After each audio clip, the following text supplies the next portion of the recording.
Hello everyone.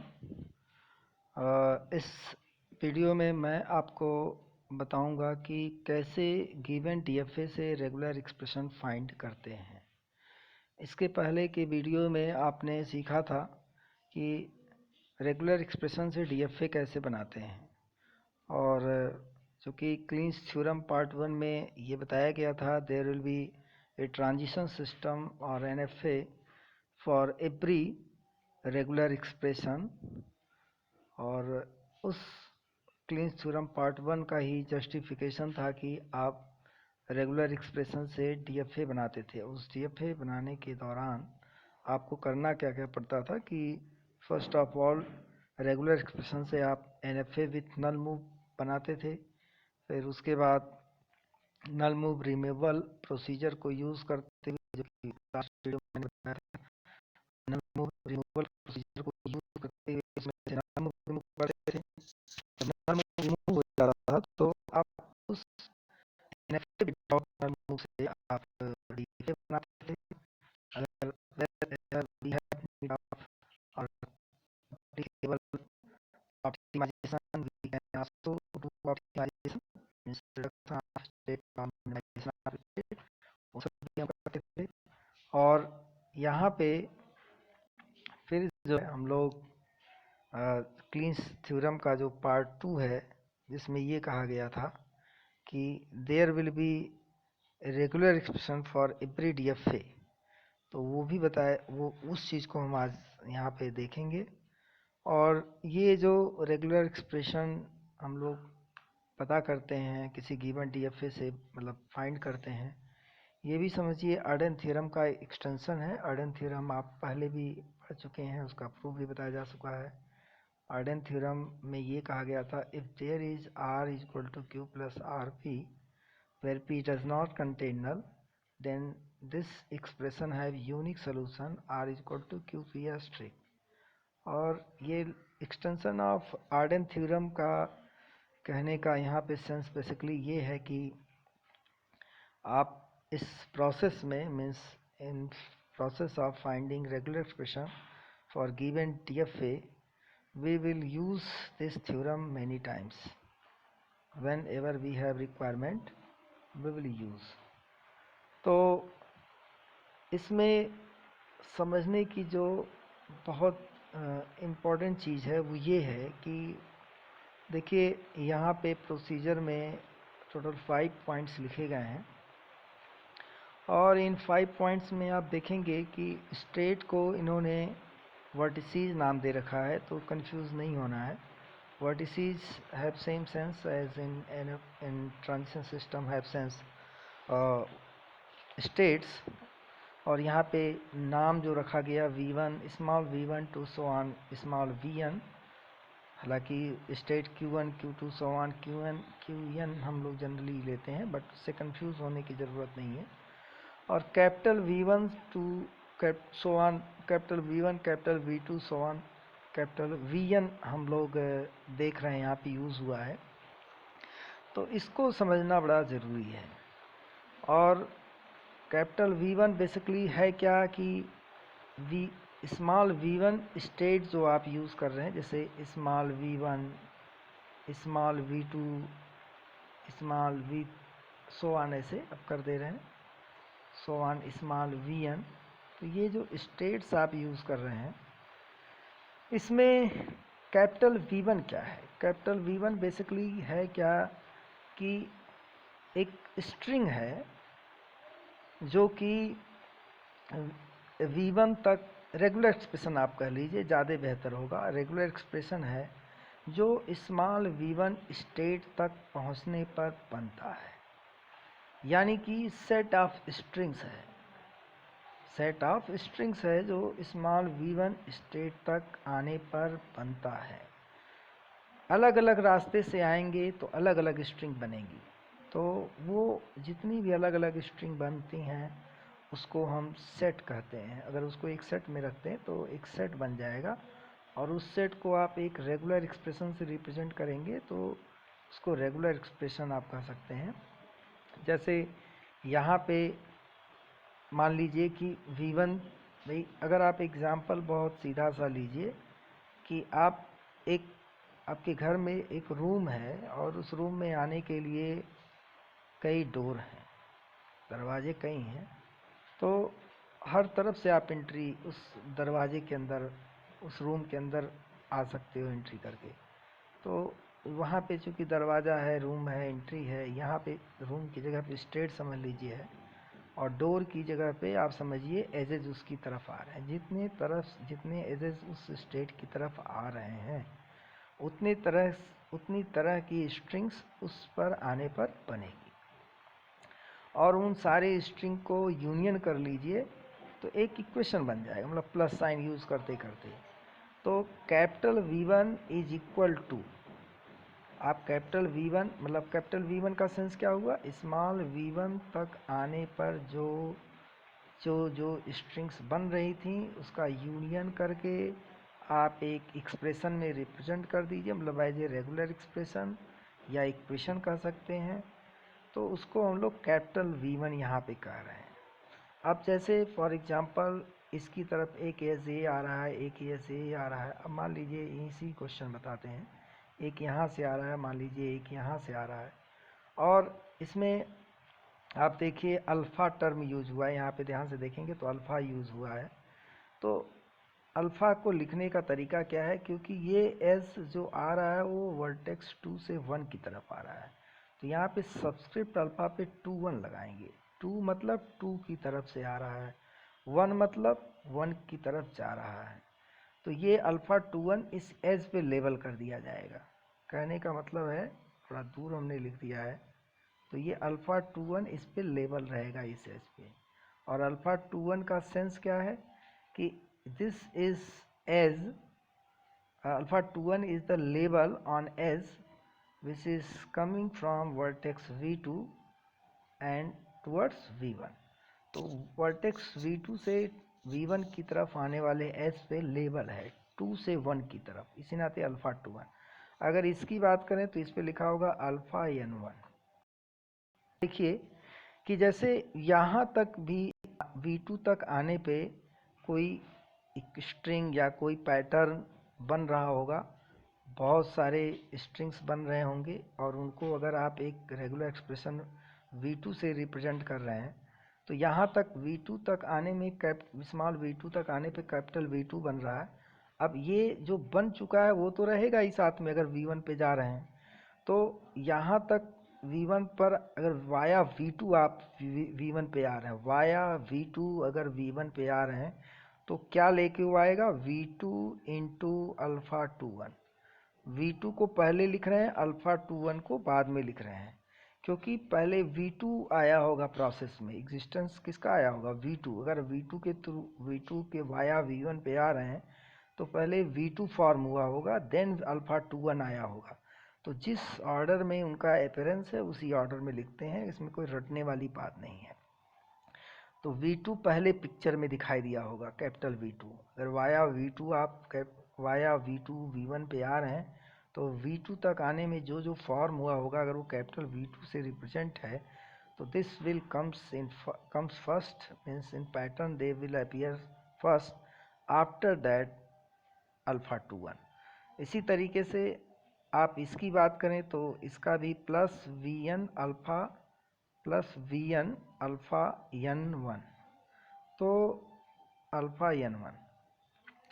तो ये plus क्यों करते हैं, क्योंकि ये प्लस मतलब यूनियन होता है, और आपको प्लस यूनियन ये सब चीज़ें क्लियर एकदम होना चाहिए दिमाग में कि प्लस से सेपरेटेड हैं, तो मतलब है कि ये म्यूचुअली एक्सक्लूसिव टाइप की चीज़ें हैं, कि सारी चीज़ें एक साथ नहीं होंगी, उसमें से किसी भी पर्टिकुलर इंस्टेंट पे कोई एक होगा, बाकी नहीं होंगे। अगर लिखा गया है x is equal to a plus B plus C plus D, it means capital X है 4 possible values a b c और d।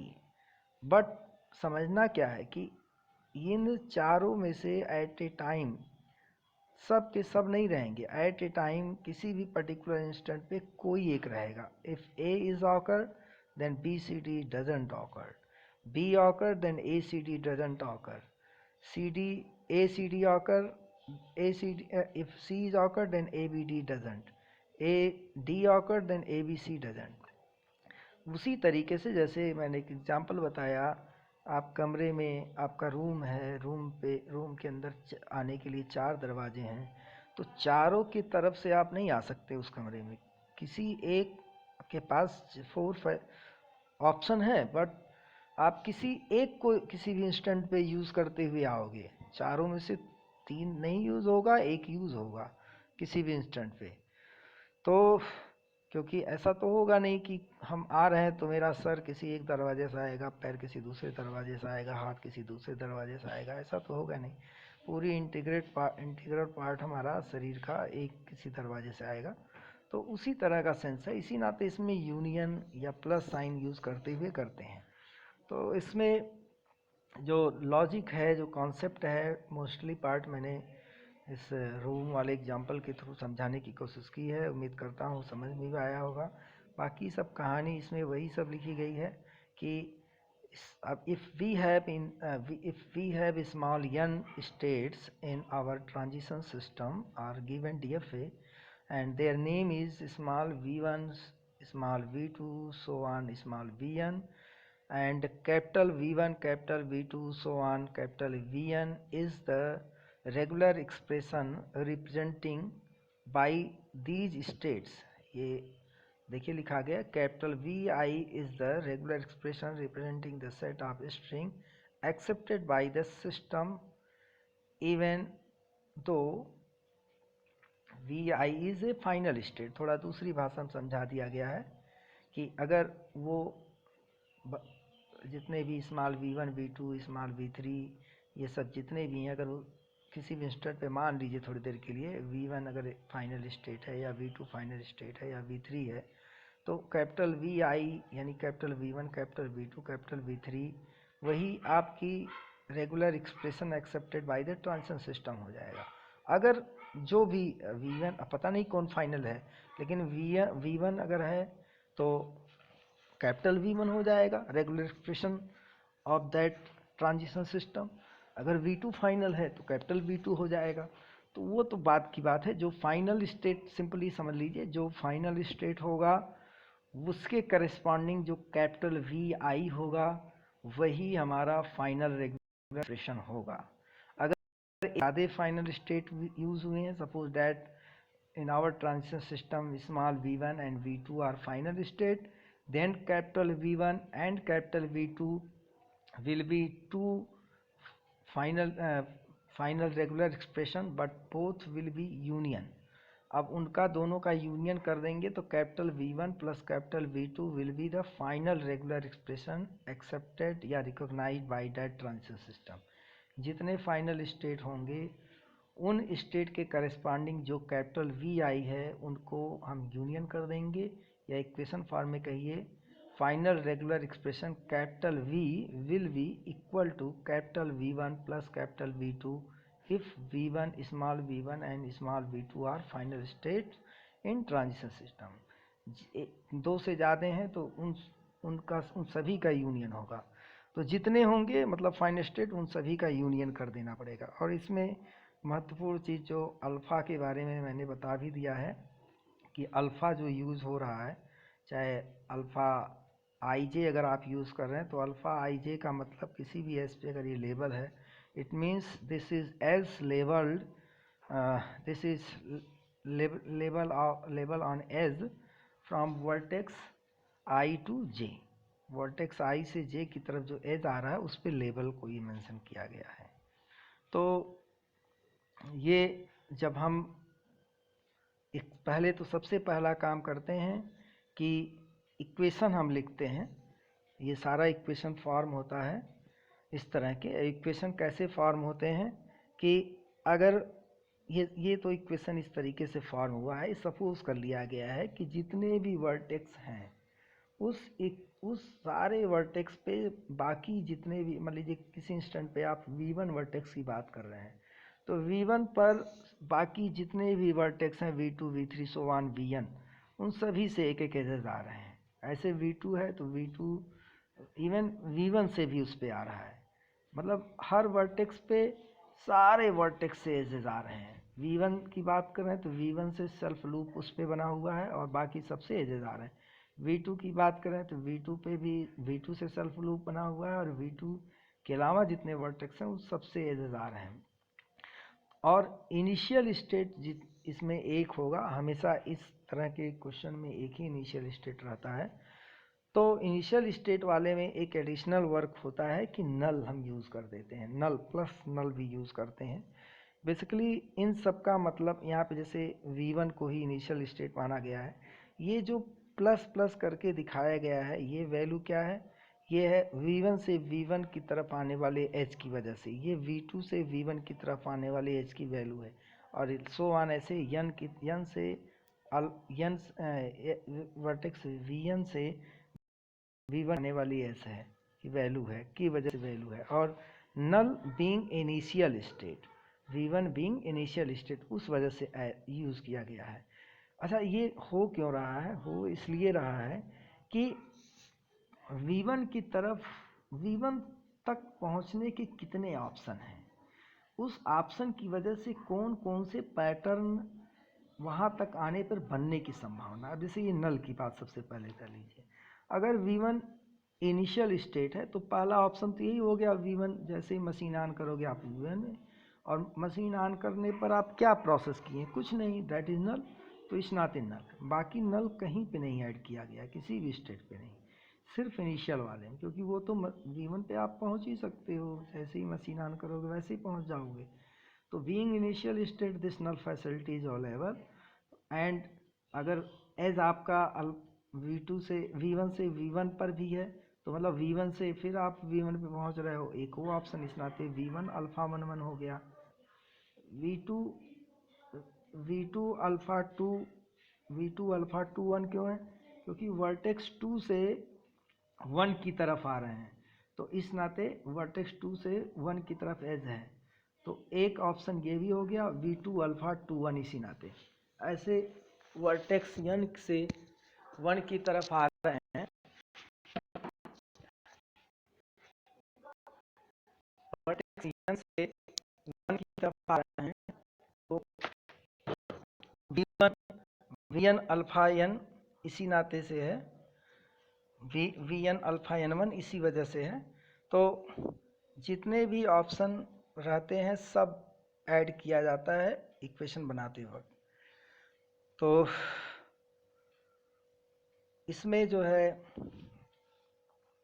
ऐसे ही आपका V2 है, V2 जब बना रहे हैं तो V2 में भी आप देखिए V1 अल्फा 1 2, ये तो इक्वेशन इस चीज़ को सपोज करते हुए लिखा गया है कि हर एक वर्टेक्स पे n एजेस एक्चुअली में आ रहे हैं, एक तो खुद से, बाकी n-1 रेस्ट वर्टिसेस से। और इसमें नल एडिशनल क्यों ऐड किया गया है? क्योंकि बीइंग इनिशियल स्टेट, मतलब आप किसी भी वर्टेक्स पे पहुंचने की जितनी संभावनाएं हैं, उन संभावनाओं की वजह से, उन संभावनाओं की संख्या, उन पॉसिबिलिटीज़ की संख्या ही किसी भी इक्वेशन में नंबर ऑफ टर्म्स हैं। तो यहाँ पे एक एक्स्ट्रा टर्म नल इसी वजह से है क्योंकि बीइंग इनिशियल स्टेट, बाकी सब में n है। लेकिन जब आप प्रॉब्लम सॉल्व करोगे तो इतना सारा एजेस नहीं रहता है, हर वर्टेक्स से हर वर्टेक्स पे एजेस रहे ऐसा नहीं है। तो वहाँ पे नंबर ऑफ जो यूनियन है या इक्वेशन लिखते वक्त नंबर ऑफ टर्म्स हैं वो कम रहेंगे, इतने सारे नहीं रहेंगे। पहली बात, कितने आपके वर्टेक्स रहते ही प्रॉब्लम या स्टेट रहते ही हैं, बहुत ज़्यादा 3 4 5 इतने ही रहते हैं। तो मोस्टली केसेस में आपको किसी भी वर्टेक्स से रिलेटेड इक्वेशन फॉर्म करने पे बहुत ज़्यादा से ज़्यादा 4 to 5 टर्म लिखने पड़ेंगे। हालांकि 4 to 5 ही नहीं, मोस्टली केसेस में 3 4 इतने तक हो जाता है, 3 4 2 इतने में हो जाता है, इससे ज़्यादा नहीं रहता है। तो ये आपको V2 जैसे लिखा गया है, तो V2 में देखिए V1 अल्फा 1 2, क्यों? क्योंकि 1 से 2 की तरफ आया हुआ है, इस नाते अल्फा 1 2 V1, और V1 से आ रहा है इस नाते कैपिटल V1, V2 से V2 पर ही आ रहा है तो V2 अल्फा 2 2, ऐसे so on Vn alpha n 2, मतलब Vn n से Vn वर्टेक्स से अल्फा V2 वर्टेक्स पे आ रहा है, तो इस नाते Vn अल्फा N2 हो गया। तो इस तरीके से इक्वेशन फॉर्म करेंगे। अगर N वर्टेक्स है तो N फॉर्म होते हैं, और उसमें अर्डेन थ्योरम यूज़ करते हुए हम लोग एलिमिनेट करते हैं। जो हमारा रिक्वायर्ड, जो हमारा फाइनल स्टेट होता उससे करस्पॉन्डिंग जो Vi होता है उसकी वैल्यू फाइंड करनी रहती है in terms of only input alphabet. ये मोस्ट इम्पॉर्टेंट एस्पेक्ट है। केवल इनपुट अल्फ़ाबेट के टर्म में अगर आपका रेगुलर DFA में जो इनपुट अल्फ़ाबेट है small a small b use हुआ है या 01 यूज़ हुआ है, तो आपके फाइनल रेगुलर एक्सप्रेशन में सिर्फ ए बी आएगा और कोई टर्म नहीं आएगा, या फिर 01 आएगा और कोई भी चीज़ नहीं आएगी। कोई भी स्टेट से करस्पॉन्डिंग वैल्यू जैसे स्टेट्स जो होते हैं वो सब नहीं आएंगे, सब कुछ नहीं आएगा। तो ये चीज़ ध्यान में रखना है। तो नेक्स्ट वीडियो में हम आपको इससे रिलेटेड एक प्रॉब्लम डिस्कस करेंगे। फ़िलहाल आप अभी इस वीडियो को देखते हुए इसकी अंडरस्टैंडिंग बनाइए कि इसमें क्या क्या चीज़ें हो रही हैं, कैसे कैसे हमें करना है। इनिशियल एक तो इम्पॉर्टेंट चीज़ है कि इनिशियल स्टेट से करस्पॉन्डिंग जो ये नल ऐड किया जाता है ये ध्यान में रखना है। दूसरी चीज़, बाकी किसी में नहीं नल ऐड होगा। दूसरी चीज़ जो है ये अल्फ़ा क्या है, अल्फ़ा 11 में जो सब्सक्रिप्ट यूज़ हुआ वो क्या है, किस ऑर्डर में लिखते हैं। V1 अल्फ़ा 11 लिख रहे हैं, ये सही है मान लीजिए। क्या अगर हम अल्फ़ा 11 V1 लिख सकते हैं? नहीं, गलत हो जाएगा, क्योंकि V1 से V1 पे आ रहे हैं तो V1 पहले आया होगा, या V2 से V1 पे आ रहे हैं तो पहले V2 आया होगा और अल्फ़ा 21 उसके बाद आएगा। एजेस यहाँ पे ऐसे V2 बना हुआ है तो V2 अल्फ़ा 21 ये सीक्वेंस है अगर ये V1 है। तो इस वजह से ये सारी चीज़ें हमें ध्यान में रखनी है। नेक्स्ट वीडियो में बताएंगे। प्रॉब्लम को हम नेक्स्ट वीडियो में डिस्कस करेंगे। तब तक ये आप लोग देखते रहिएगा।